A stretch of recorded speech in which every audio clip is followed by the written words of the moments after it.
How should we start? I don't know. I have no I haven't listened to a podcast in so I'm so behind Oh, on I my am podcast. constantly listening to podcasts. Well, I'm start so with an behind. intro. Yes. Hello, I'm Katie. And this Oh, is, is it my turn? yeah, it's your turn. Okay. I'm Start over. Jill. Start over. Hello, I'm Katie. I'm Jill. And this is the Thought Shared Sold Bared podcast, where we talk about anything and everything theater, Broadway, the stage, throw in a random TV show every now and then, I'm sure, a movie, especially when Broadway actors are in those movies, like Yes. that upcoming movie that I don't know the name of. What is One it? Royal Holiday. I'm Oh so my God. excited. Starring, of course, our faves, Laura Osnes and Aaron Tveit. Who is right there? All right. Welcome to our first episode, Yay. our first show, where we will be Crazy. talking about our first shows. Yes. Do you want to go first, Jill? Talk about the first Oh, show you ever God. saw?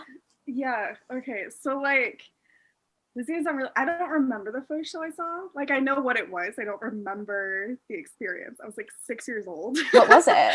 It was Hairspray on tour in 2005. And it was like touring through, I think it was Louisville at the time. It was either Louisville or Lexington. Those were like the only places in Kentucky that shows go. So it was one of those two places. And my mom found our playbills from it a few months ago. Or I guess it was like about a year ago. She found them and she threw them away because she was like, I didn't know if you'd wanted them or not. And I was like, well, who was in it? I was like, because I knew she looked at it before she threw it away. She goes, oh, I think I had Aaron Tveit in it. I was like, Mother, how could you? so I saw Aaron Tveit in Hairspray and don't even remember it. I'm surprised that your parents took you to see Hairspray at age 6. I was the youngest. So it was like all of us went, like me and all my sisters. And as the youngest, like out of 4 kids, it's like once they got to me, they didn't really care what I was seeing and like what I was watching and everything. Like I mean, my first movie I ever vividly remember watching was like Indiana Jones Raiders of the Lost Ark when I was like 4 or 5 years old. Intense. And also explains your obsession with Harrison Ford. Exactly. I love Harrison Ford is my favorite human being on the entire planet. I'm obsessed with him. And it's solely because my dad made me watch Indiana Jones when I was like 4 years old. Are you ever nervous because he crashes those planes all the time? Yes. Literally every time he's trending on Twitter, I get so nervous. He just likes to crash planes. Literally, it's his favorite pastime. Oh my gosh. Do you know what was wild? What? So, okay, I don't know where he crashed these planes. I'm sure it was somewhere in California. Everywhere. But there was a point where it was like within a year around where I worked, like 3 planes crashed. Like one landed on the 405, landed on the freeway near where I worked. Another one crashed in like the CVS parking lot. Luckily, no one outside of the plane was injured. Oh, okay. Can't say the same for the inside. Parking lot is kind of like. I know, and it was like in the middle of the day too. Oh my God. I know. And then there was another one. Like it was an issue that was happening. I have never heard of that. Yeah, it was wild. In my life. That's insane. But the first show I remember seeing was, I'm pretty sure it was Annie. Because my mom used to take me to see Annie a lot because I loved the movie when I was a kid. Not the Disney one, that one sucks, but like the other one from the 80s. You know, the Carol Burnett. Yeah. Carol Burnett. Yeah. Bernadette Peters and Tim. Who else is Oh my God, what's his name? Tim Rocky Horror. What's his name? Oh, Tim Curry? Yes, thank you. My brain was going Tim Conway, and I go, no, that's not it. Everything on the planet. I swear. Like every time I watch anything, I'm like, that's Tim Curry's voice. Like he just shows up. Everywhere. Well, his voice is very specific. It is. Very distinct voice. Isn't he like the Mouse King in Barbie and the Nutcracker? I'm pretty sure. I couldn't tell you. I'm pretty sure that was like my first introduction to Tim Curry. Mine was Barbie the Nutcracker. Nigel Thornberry in The Wild Thornberries. Oh yes! Oh my god! I loved Wild Thornberries. Oh, that was so good. And then of course Rocky Horror. Yeah, I mean, I didn't see that until I was like 15 or 16, though. I didn't see it until the Glee episode. I watched the Glee episode where they did it, and then I was like, I should watch this movie, and so I did. I forget about that episode. I forget about Glee. I forget Glee's a thing, and then I remember, and I'm like, Glee, oh wow! All 6 seasons of Glee felt like a fever dream. Like none of it was real. Not a bit of it was such real. An impact on my childhood that it's like weird. Absolutely.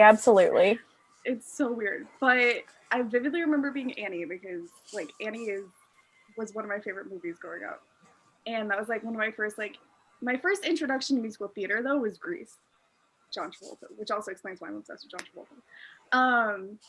But the most random person to be obsessed with. I love John Travolta. I know he's a mess, but he's like my problematic fave. Like I love him more than anything. Oh my goodness. My goal in life is to be John Travolta's agent. Okay. I don't know why. I've wanted to do it since I was a kid. I was like, that man is just so chaotic that I feel like he would be the hardest celebrity to tame. And I want to take on that challenge. You know what? I agree. And right? I want nothing more than that for you. Thank you. All my friends are like, I hope you get to that point in your career. My goodness. But was there anything specific about the performance of Annie that you saw that was like, this is what I need to do? Or be a part of in some way? It was bad? Really bad. Was it community theater? It was a children's theater. Oh. Yeah. So like even like 7 or 8, I think it was like 7 or 8 when I saw it. I was like, this is not good. Like I vividly remember because there's this one part where there was like intense choreography and I was like, this is Annie. I was like, why does there need to be like intense choreography? Bum, bum, bum, bum, bum. Like and I was like, and like 7 or 8-year-old me who was like heavy into dancing because I danced for most of my life. I was like, this is bad. Like, I was like, whoever choreographed this doesn't know how to choreograph a number. Whoever is performing this needs to stop. I was like, they need to go and take a few more dance classes and then come back and redo this because it was just not good. But I remember like watching it and being like, I could do this so much better. The ultimate theater critic. Yeah, it's like I was like the most arrogant kid ever because I was like always putting on living room productions for my entire family. Like that was what we did at my babysitter's house. We would just like go in the basement, do Hairspray, like rehearse all of Hairspray. I was always Amber naturally, and we would like my parents would come pick us up and we'd be like, y'all are getting the show tonight because Jilly directed a whole performance of Hairspray. Oh my gosh. It was terrible. It was so crazy. But yeah, that's pretty much what it was. When I was in 6th grade, I was in a performance or a production of Annie. I remember absolutely nothing about it, except that she was the dance teacher I had when I was in preschool, and then she was the one that was like doing the show.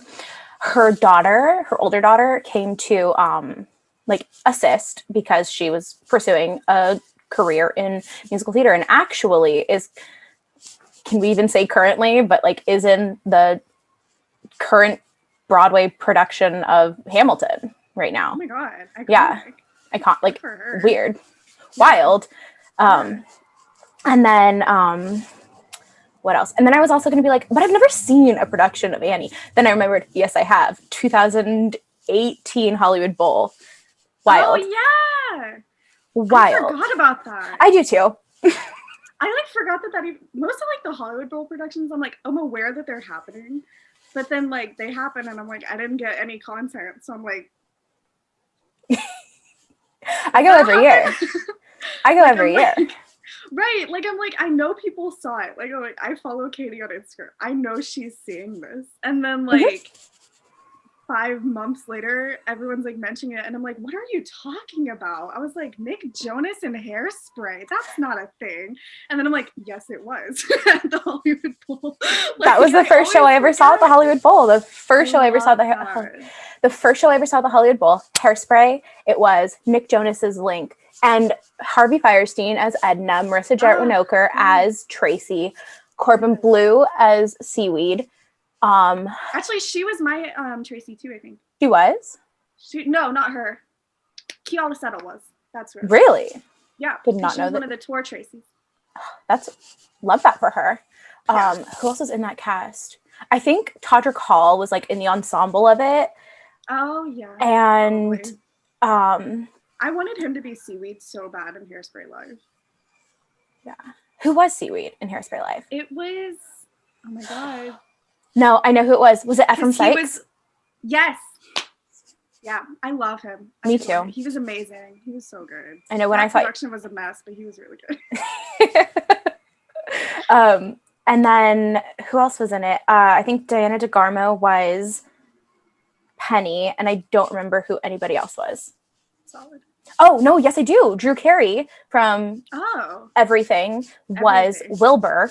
And was he? Yes, he was Wilbur. I didn't know that. And during You're Timeless to Me, you know, when like Wilbur and Edna dance, Harvey Fierstein was like behind him and like holding him. It was his back to his front. And so who's holding him, and then it was like a kind of like a pause in the music, and then Harvey Fierstein as Edna just goes, "All this can be yours if the price is right."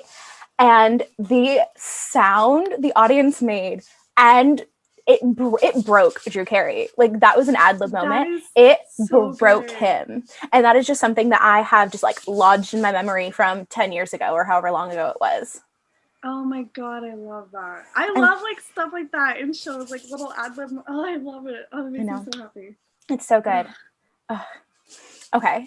So, do we want to know your story.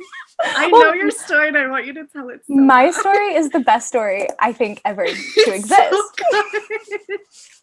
So let's preface this by saying, before children, my parents used to be season ticket holders at the La Mirada Performing Arts Center, which is a regional theater here in Southern California. It's in the LA area.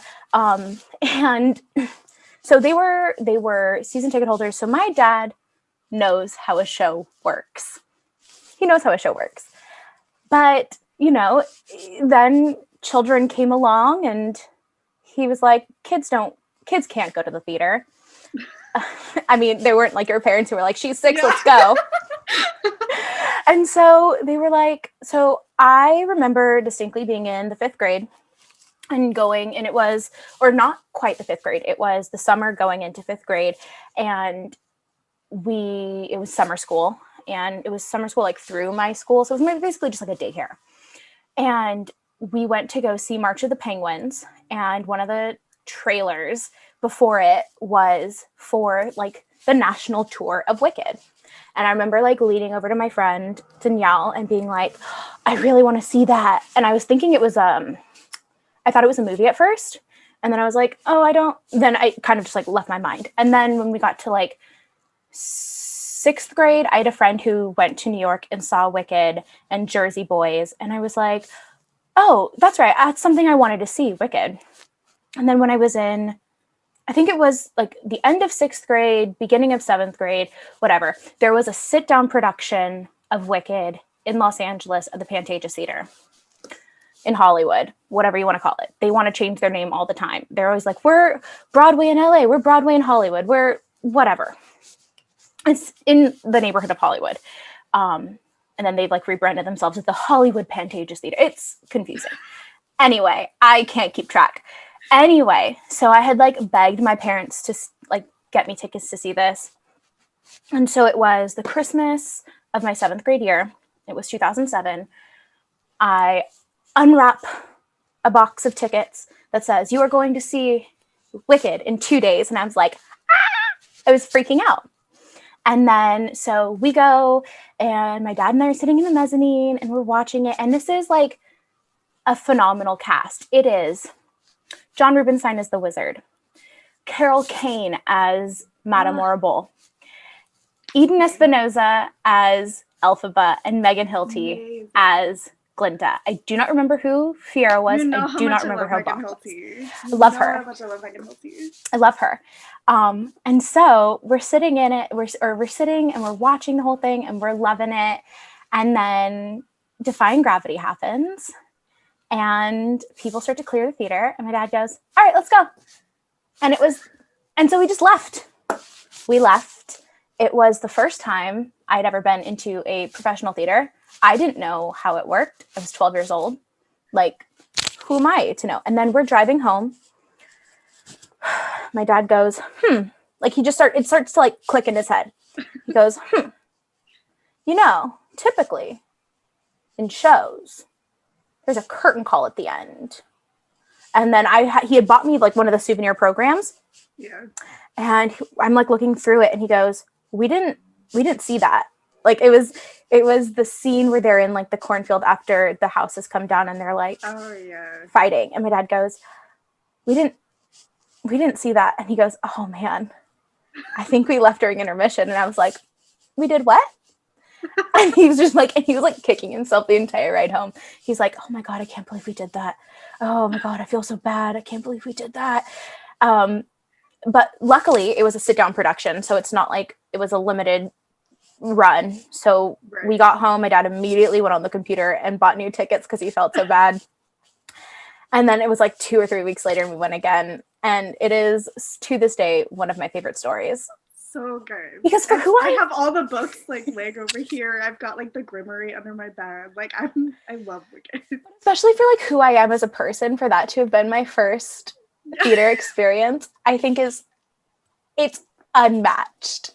It's so good. It's true. And now I'm one of those people where I'm like, I'll leave it intermission if I don't like it. I never have, but I've gone into shows with that mentality. Like if I need to, I will. I left the Nutcracker last Christmas at intermission because it was it was really bad. It was like a new company doing it, like a company I had never seen before in my area doing it, and it wasn't the normal one, which is the one I love. And so like I took my little cousin to see it. I was like, I'd been dreaming of taking her to her first show of any kind my whole since she was born. And so I took her and I took my other little mini me and we went, and my other little mini me is a dancer. So like we knew if it was bad, we were gonna leave. Like we were fully like, if this is bad, we're leaving. And honestly, it was fine though, because like my littlest one I had was like 5. So I was like, I think it's okay if we have to leave at intermission. I don't think she's gonna be that hurt about it. Like she's not gonna know any better. But it was so bad that we were just like, we're just gonna tickets were like $20. I didn't worry about it. Like I was like, let's just go. I feel so spoiled. The first time I ever saw like a ballet was 2 years ago now. Yeah, 2 years ago, 2018. And it was Nutcracker, but it was American Ballet Theater's Nutcracker. So you knew it was going to be good. I love American Ballet Theater. With Alexei Ratmansky. And I think I saw it twice that time. I think the first time it was with Hiseo as, I don't know the names, but like she was the principal ballet dancer in the show. Yeah. And then I think I truly don't know who their other ones were, like Sarah Lane or Isabella Boylston. Like it was American Ballet Theater. Right, it wasn't Misty because all of the Misty nights were sold out. Because she's Misty. Because it's Misty Copeland. Exactly. All the queens. I love her. Mm-hmm. Yeah. And so I'm like, that's the first ballet I ever saw was. Dang, I think the first one I ever saw was the Nutcracker when I was like little. Like I was like younger. And it was like one of like the half Nutcracker shows that they do for kids. Mm. And it was nice. I was like probably 7 or 8 when I saw it, and it was like I was really into ballet at that time. I still really love ballet, but like I was really into doing ballet. And so we all went and saw it or whatever, and I was like obsessed with it. And I've always wanted to be in like a big production of the Nutcracker. Like that's like my dream. But now my arthritis tells me I can't do it because I cannot do ballet anymore. Oh my God. I did ballet when I was 4, and then I said, I'm done. I danced from age 2 to 18. Oh my God. 18, I think. Oh my God. My favorite was tap though. I miss tap I every love day tap. of my life. Tap is my favorite thing on the entire planet. I love doing tap. I miss it. I'm actually thinking about like treating myself to tap classes, like online. Do I it. miss it so much. I might do it like as a Christmas present to myself this year. Do it. As you should. Right. Like I'm going through it. I deserve it. We're all going through it right now. Right. I deserve it. You do. Treat yourself. Like I don't constantly spend like $1 bazillion on myself. No. Feel bad. Retail therapy. I love retail therapy. I don't trust regular therapy, so I go retail therapy. Regular therapy works for some people. It's not for everyone. Exactly. All right. Do you want to talk about Broadway news? Sure. What's everything that's happened this week? Oh Yeah. my gosh. So the first thing I have on here, the extension of the Broadway shutdown through May 30th, 2021. Thoughts? I mean, okay. I knew that it was going to happen. I didn't know they were going to extend it that far. Same. I was like, there's no way. It was No January 3rd, and then they extended it all the way to June. Like, that's like a lot to extend it.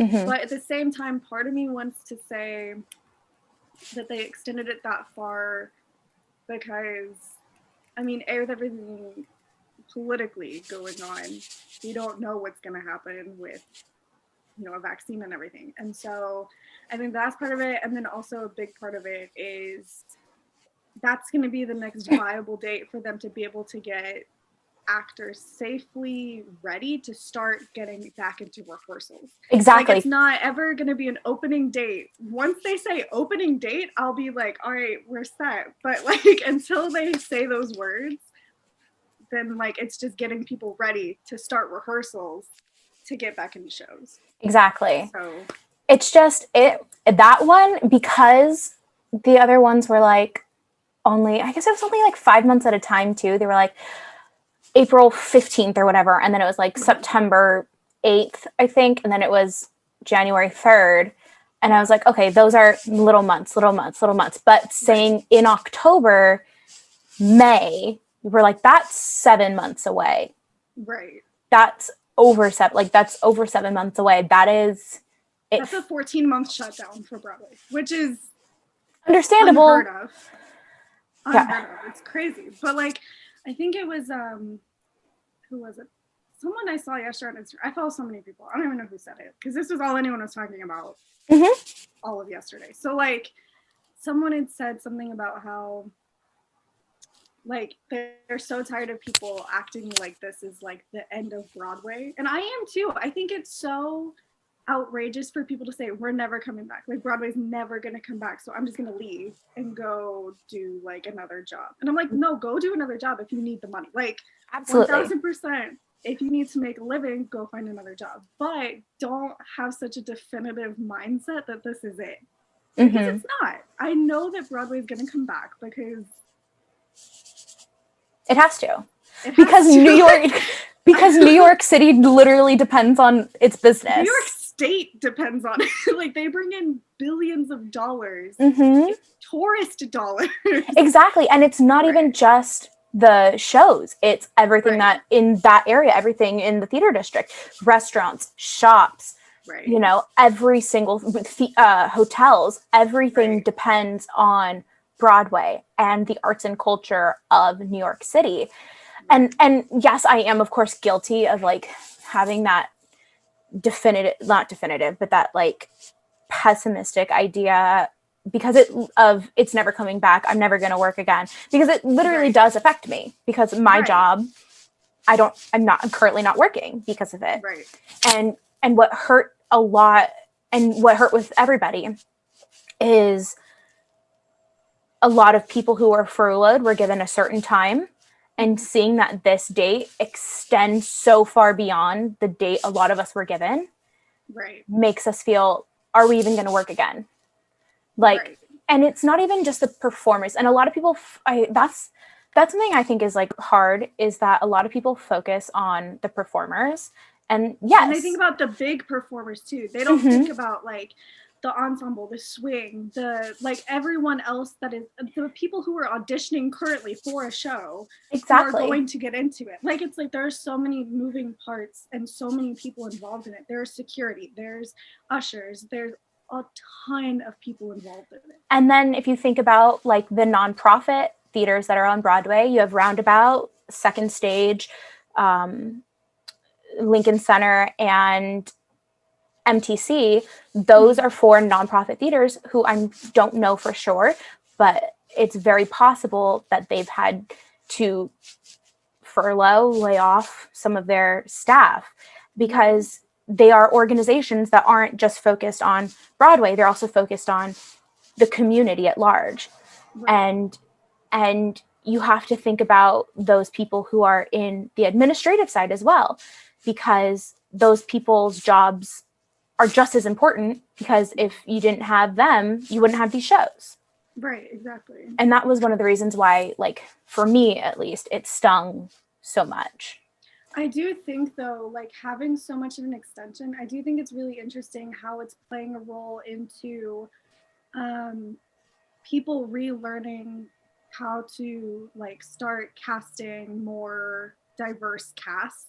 I think it's honestly helping that a lot. And I think that, you know, like with all the social justice stuff going on, I think that's also playing a huge role into it. And I think that that is this time is allowing people to really sit back and think about it and start making differences in what they're doing with their job. I just hope it's not performative. They're like, yes, we're going to do this, but until I see it happen, I'm not sure.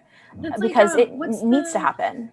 Is it Nightmare Before Christmas? They're doing like a virtual, like a staged reading thing, and there's like, I'm not sure. Most of the cast are people of color, I think. Like I think there's only 2 or 3 people in it that are white, and it's like Danny Burstein. I saw it earlier. Oh, I know what you're talking about, I think. Yeah. But and like that's great, but that's a virtual reading that happens once. Right. Whereas we need these people on the stage, in the creative teams, in the offices making decisions as well. Right. We need a diverse organization in order to have diverse stages. Right. And I think that doing these like smaller like virtual things, I think it's going to open up the conversation even more, because it's like these people are capable of doing these roles that aren't necessarily not meant for people of color, but like weren't originated by people of color. Yeah. And that's something I think is so powerful. So for example, last year, Pasadena Playhouse put on a production of Little Shop of Horrors, and it had George Salazar as Seymour, MJ Rodriguez as Audrey, Amber Riley was Audrey too.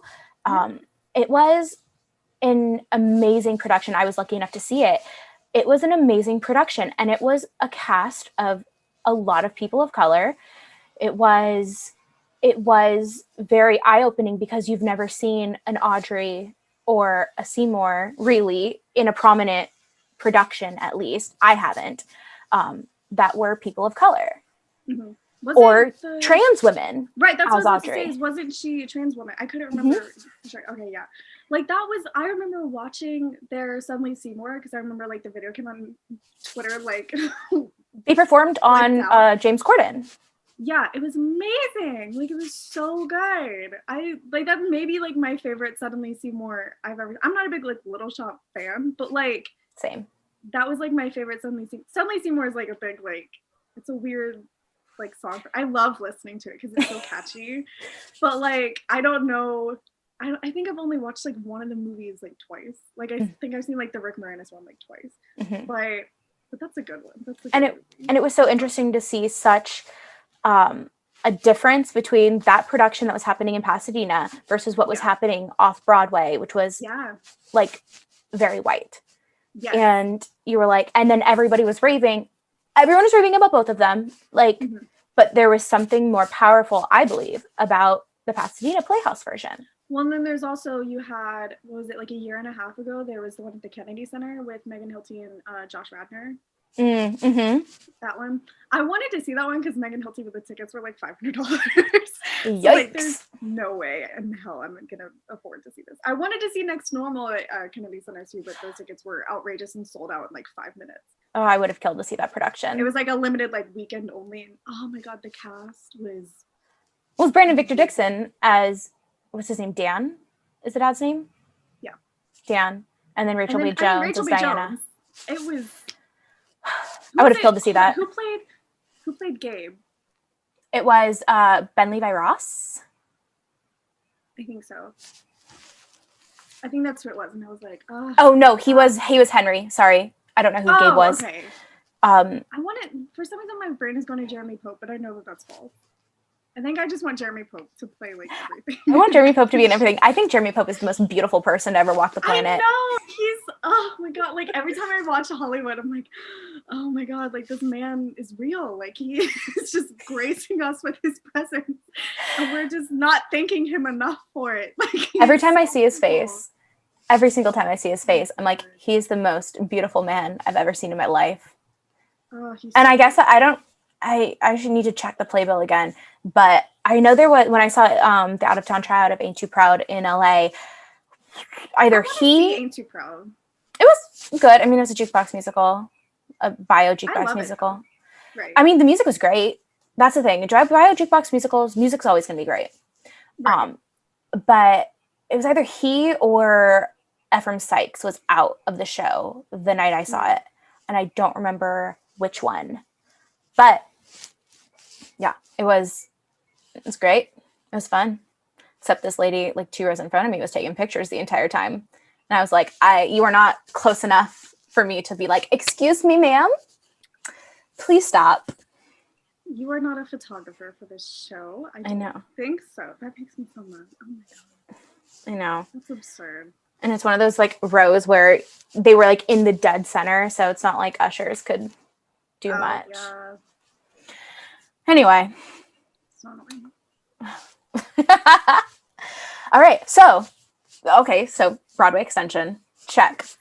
Now the Tony nominations are going to be announced this week. I'm nervous. You know how anxious I am right now. Oh my god, why would you do this? You know. What are you nervous about?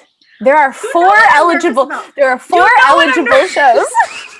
But you know that the American Theater Wing is going to do everything they can to prevent this. You know. It happens every time. There are 4 eligible shows. There are 2 eligible lead actors in a musical. 2.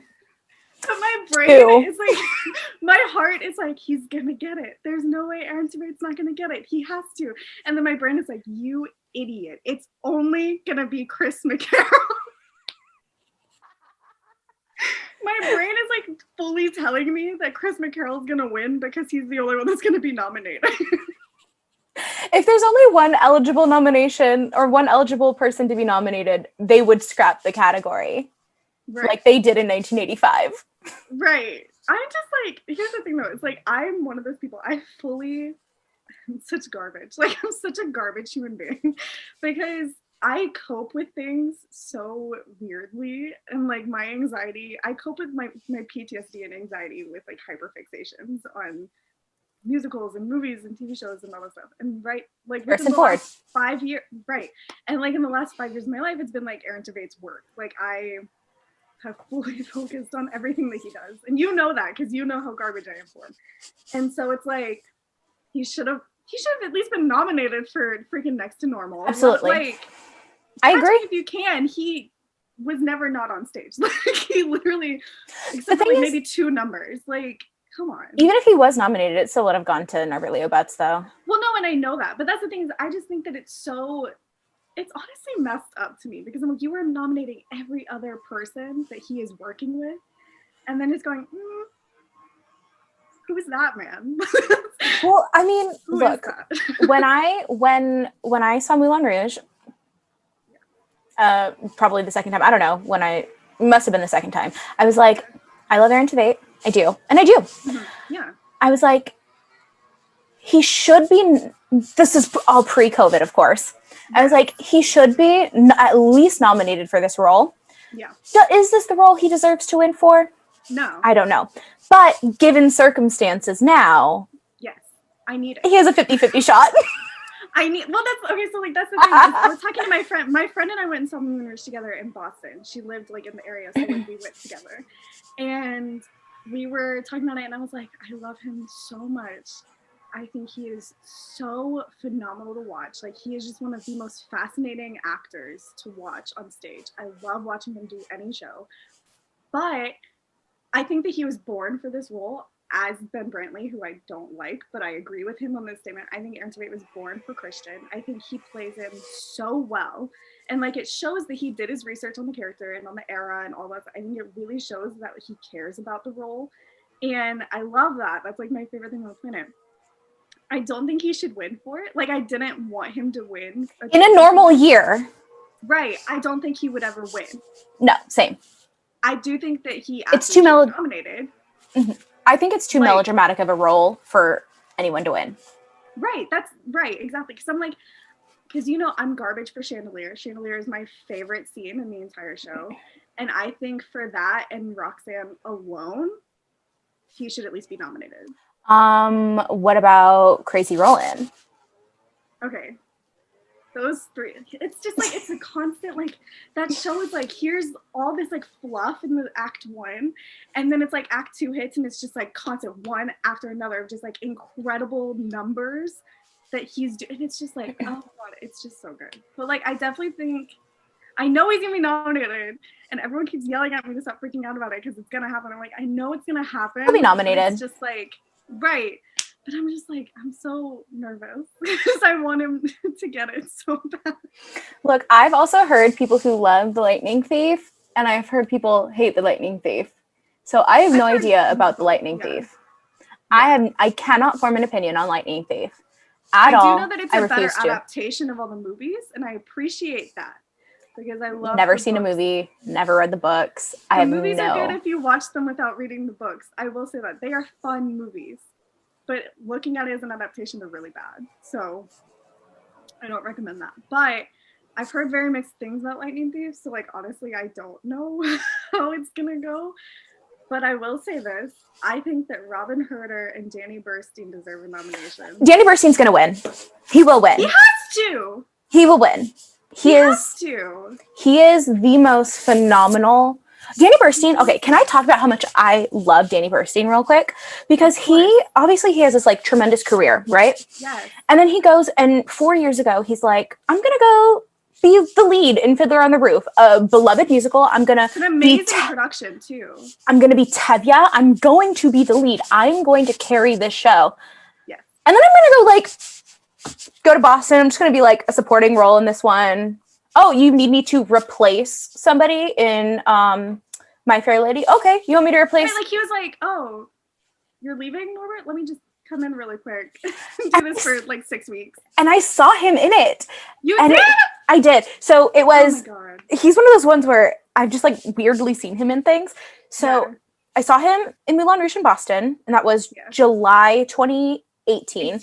January 2019, I saw him in My Fair Lady on Broadway, which he was phenomenal. He was so good. I wanted to see that production for Norbert. Same. I was like, I need to see Norbert in a show, but if I'm going to see Laura Benanti, I'm okay seeing Danny Burstein. And then when he sang Get Me to the Church on Time, I was like, oh my God, he was so good.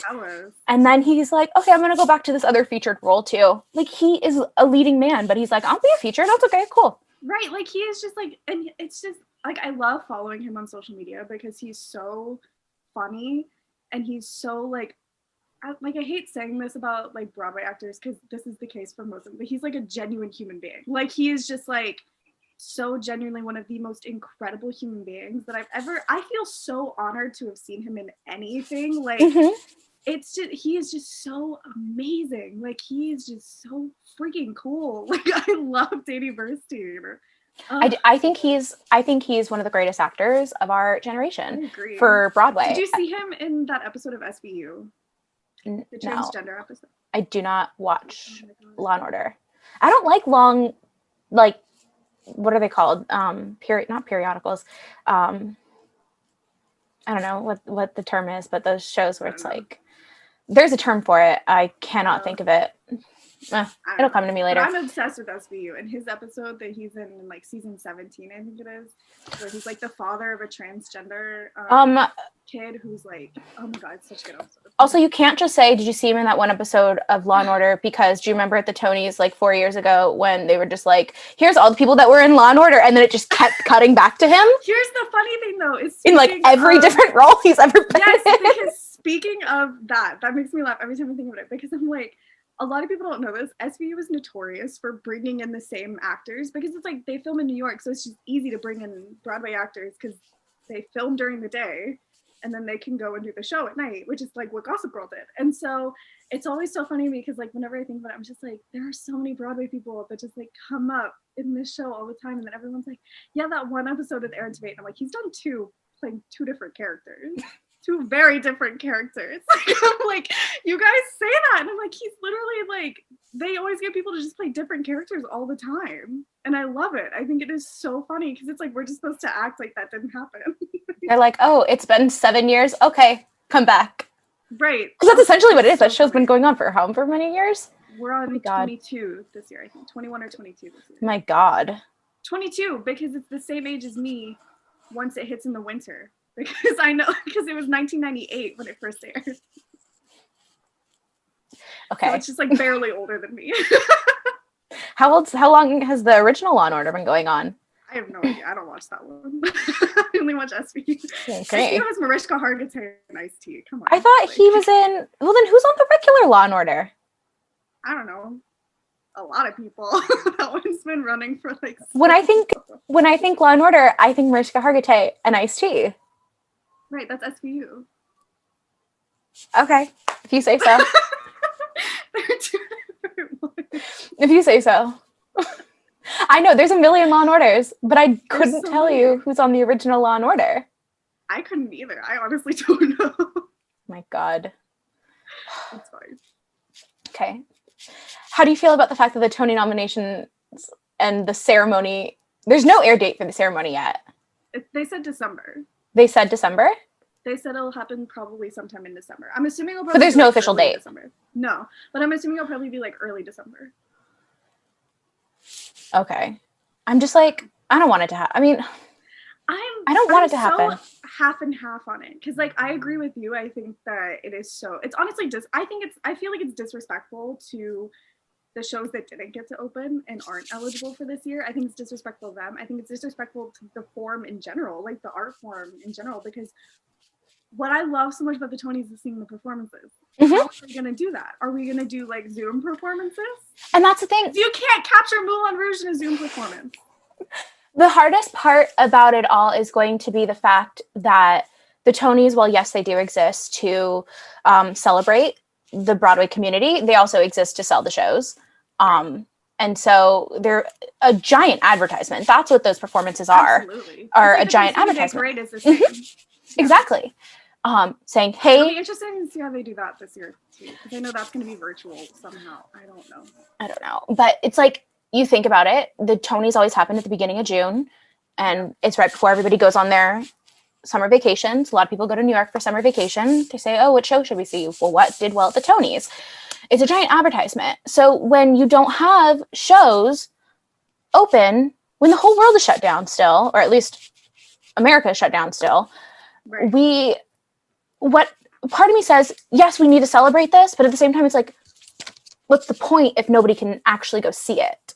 I think that's the thing is I think that there's so many other ways to celebrate it. I think we could do like a Sondheim's 90th birthday-esque thing where it's just like everyone that was a part of a show, whether it opened or not, whether they were still in rehearsals or not, I think that we should do something with them. I think we should do something where everyone can perform something. So like that would even include like Wicked and Phantom and like the shows that have been running, because I think that it's important to highlight all the shows that had to get shut down. I think Frozen should be involved because they had to close completely, which you know how much that broke my heart. That genuine, like I wept for like 2 hours when I found out. Like it's just, I think that was also, I was crying so I just because I was like, it was the culmination of everything at the time. It was a rough time. that was a rough announcement to hear, like, once, because that came right after they extended the shutdown, and so Mm-hmm. that was a rough piece of news to hear for someone who's garbage for Frozen. So I don't even know why. Like, I think it's Casey Levy. I think that's so. Did I ever tell you Casey Levy was one of my alphabets? And during that sit down production in LA, she was either my second or third. I want to say she was number 3. Yeah. So when I saw it in like August 2008. I love her. I want to see her. Like, I wanted to see her in Hairspray. Like, once I found out that like she was in the Hairspray tour, I was kind of mad that she wasn't in mine. Why do I feel like I've seen Casey Levy in something else? Like, my brain tells me I've seen her in something else. She was in Rock of Ages, wasn't she? I don't know. But I don't know if you... Not the Rock of Ages I saw. I saw Rebecca Falconberry in Rock of Ages. How I remember that? You saw the most recent one, didn't you? I saw the original national tour. I saw the first national tour of Rock of Ages. Did you not see it like over the summer? Or not over the summer, like last year when Nick was in it? No, well, he was in it when I saw it, though. He was in the national tour. Right. And then I wanted to... You saw it like recently. I don't know. I wanted to because LA has had that immersive production, and we know I love immersive productions. Oh yeah. How can my favorite thing. Well, the thing is that show worked so well as an immersive production where it was in Hollywood. And they turned like this bar into the quote unquote bourbon room, and it takes place where it's like site specific because the show takes place in Hollywood. It wasn't on the Sunset Strip though. It was right off Hollywood, and I don't know what the cross street was, but it was like off Hollywood Boulevard and not the Sunset Strip, which is only like a block away from each other, but still a little more than a block. Because I knew that it was like I didn't know like the extent of how like of an immersive thing it was or whatever, but then I watched Amanda Klutz like posting about like when she went to go and get like Nick's stuff or whatever, like from the place or the bar or whatever. I was like, oh, this was like a legit like immersive production. Like I thought that was really cool because no one, like not anyone knows this about me. I'm a secret like whore for Rock of Ages. Like I love it too. Very like closeted obsession of mine, like musical theater wise, because I just think it is so fun. It's fun. I love it. It's so fun. And it's like all the music I grew up listening to because of my dad, and it's like all of it is just so much fun. So my dad was actually in the 80s. He played the Sunset Strip. Like my dad's a drummer. Mm-hmm. I knew that. Really? My dad's a drummer. He's been a drummer since he was like, I don't know, like 2-3 years old. Got his own tiny little drum set, and then growing up in LA or in the LA area, it's easy to book gigs, and then so he like played some of the same venues that a lot of these really famous bands have. I mean, he wasn't in a famous band, but he got to play some of the same venues, got to see a lot of that stuff. So he like lived the 80s hair band scene. And so can I make like a hot take real quick? I think that Rock of Ages and Moulin Rouge are the only acceptable term-wise jukebox musicals. Because they're not from one artist. They're not a concept album. Well, no. Okay, that's the thing. It's like, if you go to a jukebox, like the definition of a jukebox has all of these other things. All of these other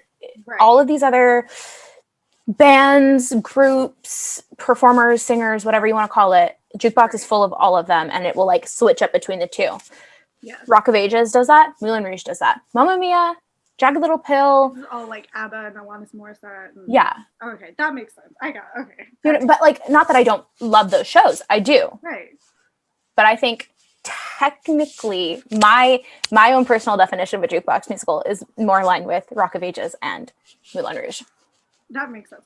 See, and that's the thing. Like, it always makes me laugh when I read that, like, that review of Moulin Rouge that's like, the jukebox has been broken. That makes me laugh because it has 74 songs in it.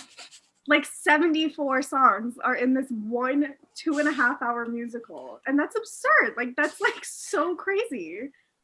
And no one discusses that enough. Like there are so many songs in that show. Is Chandelier and your song, and then what song? Every other song in that show is a mashup, except for Pretty much. is Chandelier's not a mashup, is it? Chandelier was for a split second in previews for Broadway, actually. Fun. Was it Chandelier? No, they included Chandelier and Roxanne in previews, and I missed that. I think that that was the coolest thing on the entire planet because it's like during the like the heat, like the height of like his passion in Roxanne, and he starts singing like "Help Me, I'm Holding On for Dear Life," and it was so good. Like the way that they did it was just amazing, and I really missed that. Is that the version I saw, or no? No, I feel like the show was frozen by the time I saw it. yeah, I think it was. But it was like I don't. There was something about it that was just so like delicious. Like I loved listening to it and like the way that it was just so good. And then they took it out, and I was so devastated because I was like, it was so good. But Chandelier is not a mashup. Your song isn't because there's a reason for it, but I can't remember what it was. I think it was because there was something that Baz Luhrmann like worked out with Elton John where your song was the only Elton John song he could use without mashing it up with something. So they honored that in the musical as well. I believe that's the case. I could be wrong. I could have misinterpreted that. But because I know Baz Luhrmann is like good friends with Elton John. And then is the cutest thing on the planet. and then Come What May is its own song, no mashup. Come What May is its own song because it's an original. Yeah. That Baz wrote for Romeo and Juliet, and then he moved it to Moulin Rouge. And thank God he did, because I love that song. I feel like it doesn't fit in Romeo and Juliet. It does if you think about it. Like if you like really, really think about it. I was like rewatching. I hate that version. I guess kind of. Like if you really like you have to watch the movie. Like rewatch. Is it like an end credit song? I don't know. I don't know if he's ever said like what part it was going to be at. But like I rewatched Romeo and Juliet recently. I hate that version. I love Baz Luhrmann and everything that he does. I don't like that version. That's the Leonardo DiCaprio and Claire Danes version. Yeah, and I hate Leonardo DiCaprio. I don't like the way it's filmed. I feel bad. I do not like the way it looks. Like aesthetically, to me, unpleasing. It bothers me. Like I know it's supposed to be like nitty gritty '90s like punk. Isn't it supposed to take place in like Miami or something? I think so. Yeah. Yeah, but like I rewatched it recently and I was like, "Come What May makes sense." Like I don't know what it was, but like it clicked around. I was like, "This makes sense." But like I love Romeo and Juliet. That's one of like my favorite Shakespeare plays. It's such like a weird. I know it's basic, and I know that like that's like something that non-theater people say also. But I love Romeo and Juliet. I don't know what it is. I've just always loved it. Well, I know, and also you love West Side Story, and I think that's why I love Romeo and Juliet, because West Side Story is in like my top 3 favorite musicals. Did I ever tell you that I always like imagined my grandparents to be Tony and Maria? Because my grandmother, except it's not on the West Side. They both grew up in Brooklyn. But because they were both like children of immigrants. My grandmother was Puerto Rican. My grandfather was Scottish. And I was always like, it was probably war torn. But then I'm like, no, my grandmother didn't grow up in like the Puerto Rican side of like New York. She grew up in like the Jewish area. Right. I love that though. I love West Side Story. It makes me so happy. Like that musical just makes me so unnecessarily happy. I don't know what it is. Like I just love it so much. It shouldn't. It's a very sad ending. I know. Well, like it makes me happy in the sense like Act 1 is like it's very floaty and airy and it is. It's lovely. Very, like, so good.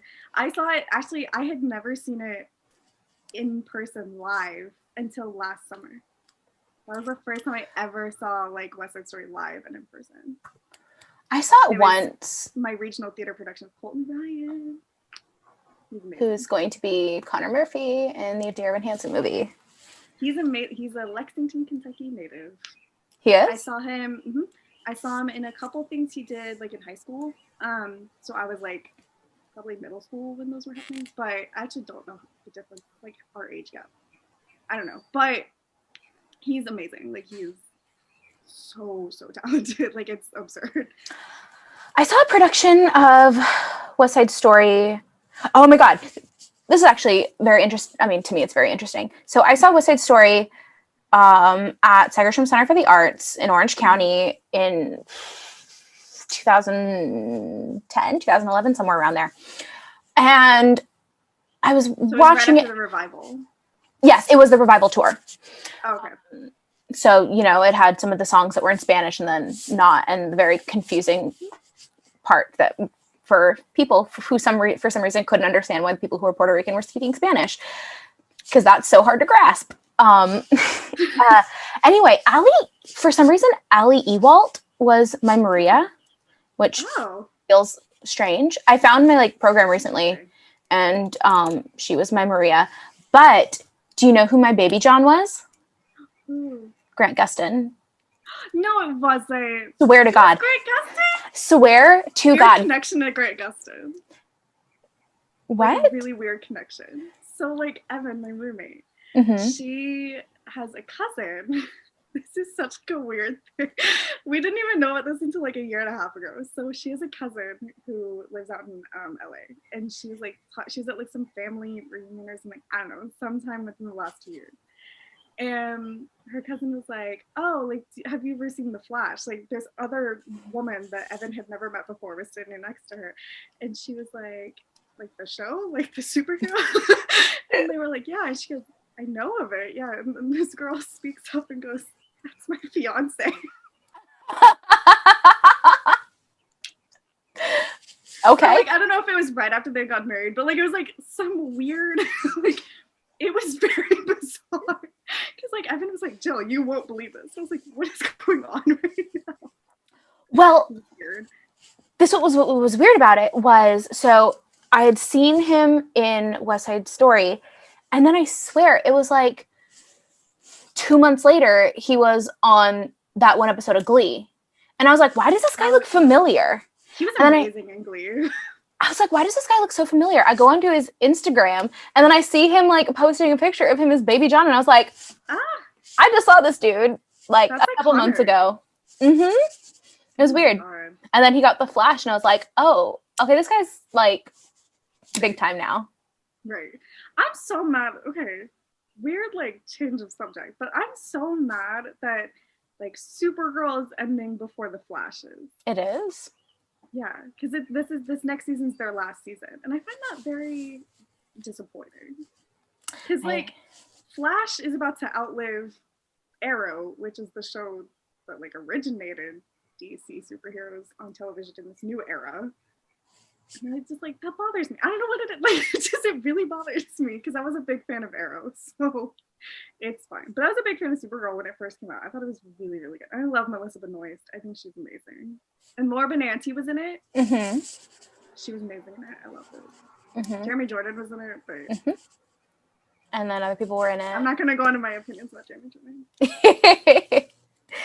Oh my gosh.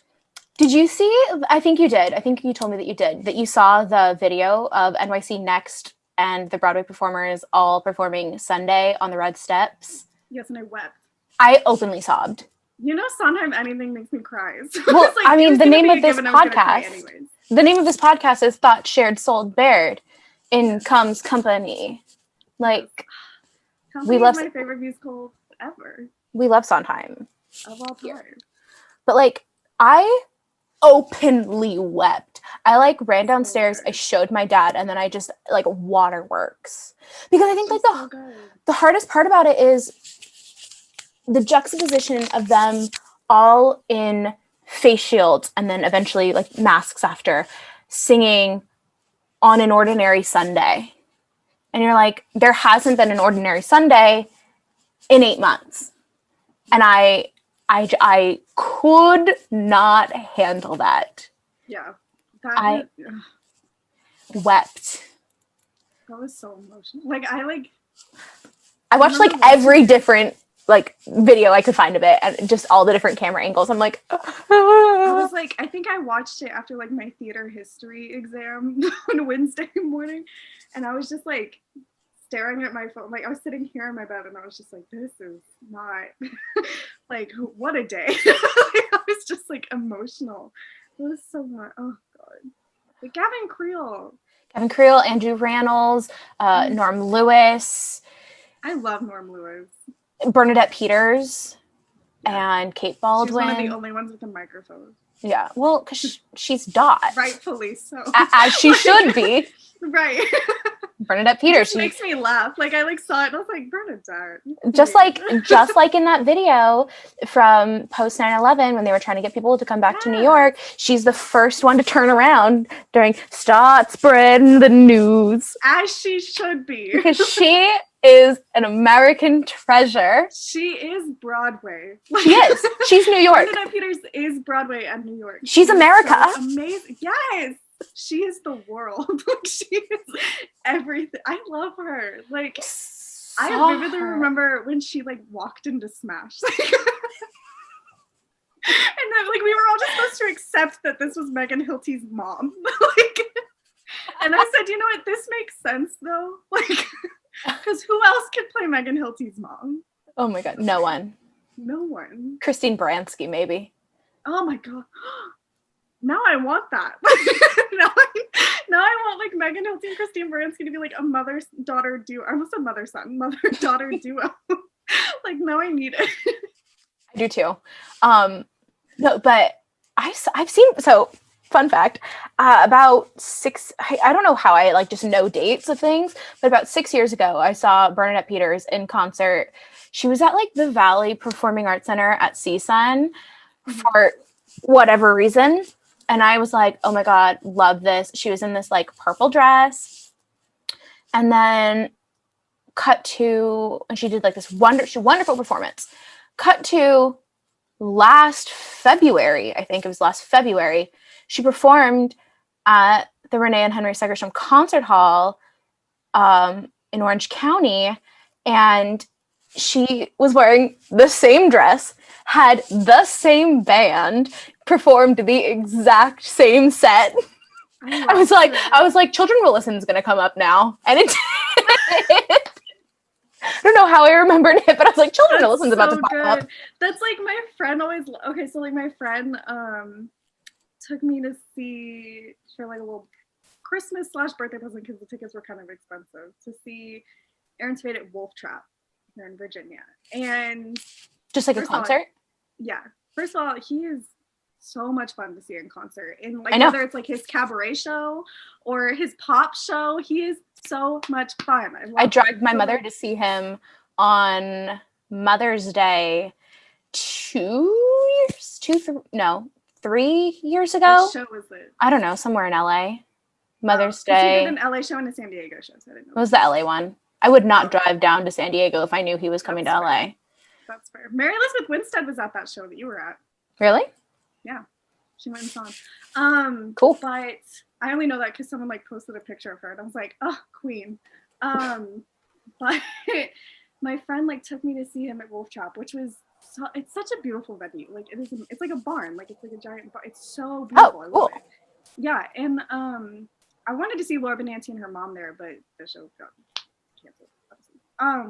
But it was like I had watched like his concert videos and stuff before. Like people had posted like his set list or whatever, and my friend was laughing at me because she was like, "What show is this from? Like what musical is this from?" And then I'd be like, "Oh, it's like the last 5 years." And she's like, "Why do you know that?" I'm just like, "Well, A, I'm a mess, and B, like people post the set list like on social media, like every show he does." So I'm like, it's kind of just I kind of go down the line, and I'm like, "Oh, he's about to sing." What's that song? That cut song from last 5 years that I love so much. No, it's oh my God, I know it. I Could Be in Love with Someone Like You. Yes! Oh, I love that song. Like I don't know if that's an unpopular opinion or not, but I think that is such a good song. I think it's a great song too. I love it. It's amazing. And then let me take you home, Kathleen. I could be in love with someone. I love it. Have you heard Norbert sing that song? I think once. He does it well. He's like, he's Jamie, but like he sings it so well. Like I love the way that he performs that one. But she was like, I would laugh because she was just like, why do you know all these things? Because like she's kind of not newer, but like within the last 6 years, newish into musical theater. So like she's still learning like a lot of shows that like I knew about like when I was younger. But The songs that are just like randomly cut from shows that you just have memorized for some reason. Like, tell me why I have Growing Up Unstable that was cut from Next to Normal. Just like it yeah, is forged into my memory. I don't know why, and I've that's so only random. I could sing that song to you right now. That and then the beginning of Costco. They cut Oh yeah, and Feeling Electric. Why'd they cut Feeling Electric three is amazing. amazing songs from that show? I feel like Feeling Electric should have never been cut out ever. Like Well, that they would. once they cut that song, they had to change the name of the show. That's yeah.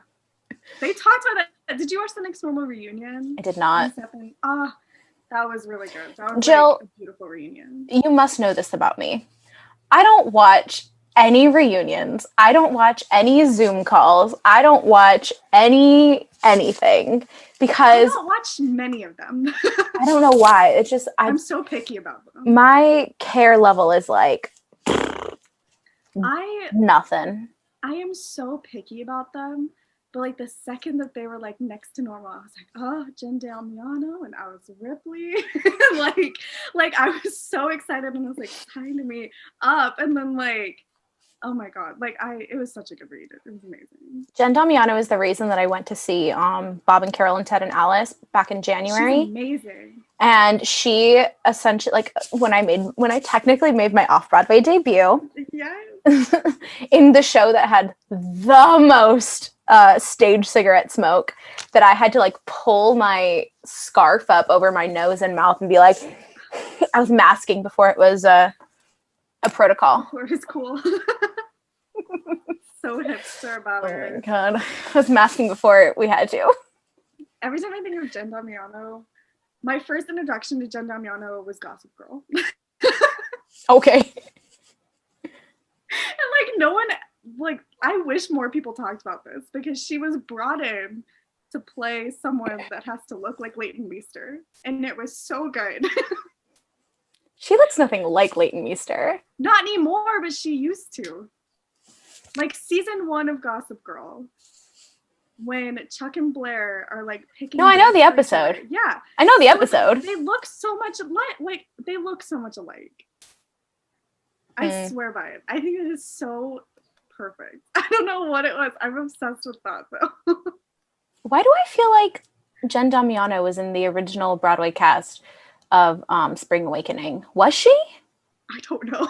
I feel like she was. I don't know enough about like. I need to look this up. I'm sure someone's gonna hate me for this. I don't know enough about Spring Awakening. I'm sure my friend Abby is gonna hate me for this. I don't know enough about Spring Awakening. I am fascinated by it, but like I think that I missed the She was. Oh, okay.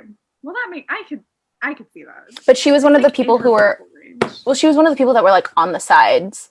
She was like an audience singer. I'm gonna tell you this right now. The most I know about Spring Awakening is from the show Rise.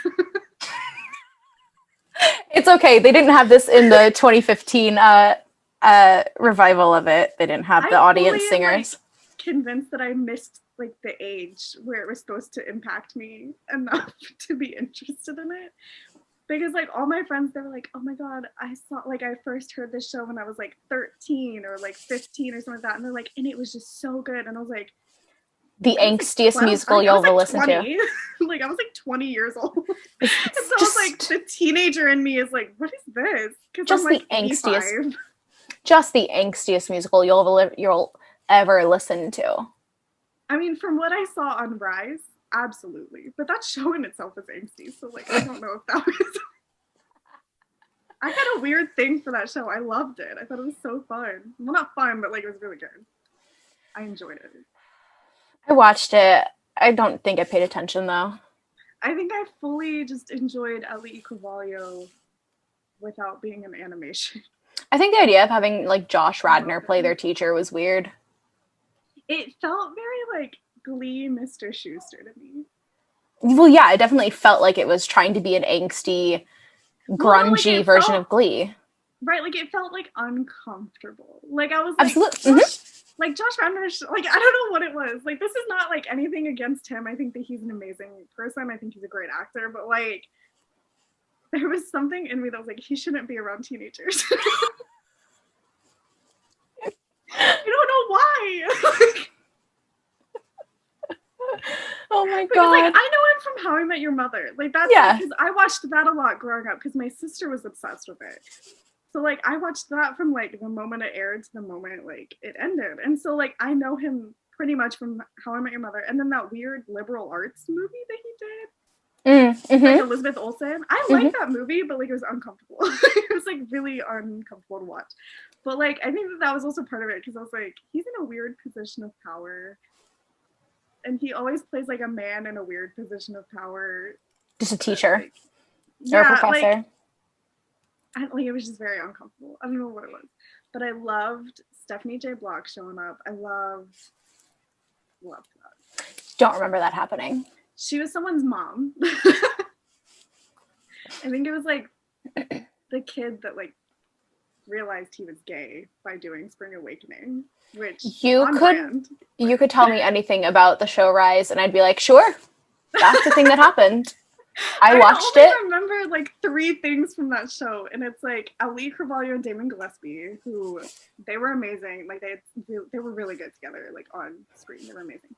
And then Josh Radnor being a creepy teacher, and the kid that realized he was gay by doing Spring Awakening and coming out to his Catholic parents, who were Stephanie J. Block, and I can't remember who played his dad. But something about it just felt very like memorable to me. I don't know what it was. I think it was like the Catholic in me being like, I know so many kids that probably went through this. Oh my gosh. Oh my gosh. Anyways. Anyways, with that, I think we've been recording for quite some time. Yeah. So leave in like 20 minutes. If you want to follow us anywhere on social media, we're on Instagram and TikTok, both at Thoughts Shared Podcast. Do we have a Twitter? I can make Twitter. We'll make a Twitter and we'll inform you of that handle next time. But yeah, give us a follow there. And have a great week, everybody. Bye. Bye.